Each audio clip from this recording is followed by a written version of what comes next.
আসসালামু আলাইকুম, কেমন আছেন সবাই? আশা করি ভালো আছেন। আজ রাতে চ্যাম্পিয়ন্স লিগের অনেকগুলো খেলা রয়েছে, যেখানে রিয়াল মাদ্রিদের সাথে অ্যাটলেটিকো মাদ্রিদের ম্যাচ, ক্লাব ব্রুজের সাথে অ্যাস্টন ভিলার ম্যাচ, ডর্টমুন্ডের সাথে লিলের ম্যাচ। আজ রাত যে ম্যাচটা নিয়ে সবচেয়ে বেশি হাইপ থাকবে সেই ম্যাচটা নিয়ে কথা বলবো আমরা। সেটা হলো মাদ্রিদ ডার্বি।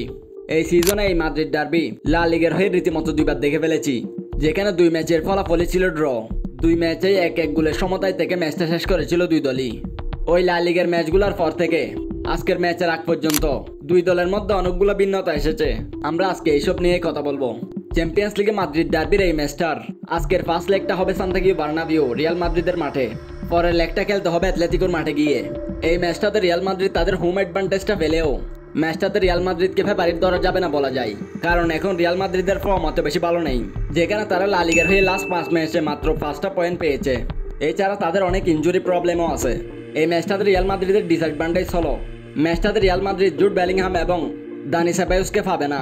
ইয়েলো কার্ডের নিষেধাজ্ঞায় ম্যাচটা মিস করবে জুড বেলিংহাম, অন্যদিকে দানি সেবায়োস মিস করবে ইনজুরির কারণে।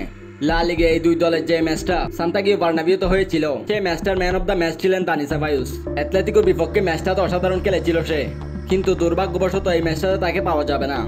অন্যদিকে অ্যাটলেটিকো মাদ্রিদ তাদের সব প্লেয়ারকেই পাবে। এই অ্যাটলেটিকো মাদ্রিদ লা লিগ পয়েন্ট টেবিলে 2 নম্বর অবস্থান করছে, যেখানে রিয়াল মাদ্রিদের অবস্থান 3-এ। এছাড়াও অ্যাটলেটিকো প্লেয়াররা অসাধারণ ফর্মে আছে। গ্রিজম্যান, হুলিয়ান আলভারেজ, ডিপল সবাই, বিশেষ করে হুলিয়ান আলভারেজের কথা বলতে হয়। এই সিজনে অ্যাটলেটিকো মাদ্রিদের হয়ে 21টা গোল করে ফেলেছে সে। অন্যদিকে রিয়াল মাদ্রিদ প্লেয়ারদের ভিনিসিয়াস, এমবাপ্পে এদের ফর্মেও ঘাটতি এসেছে। ম্যাচটা মাদ্রিদের মাঠে হলেও ম্যাচটাতে অ্যাটলেটিকোই ফেভারিট থাকবে।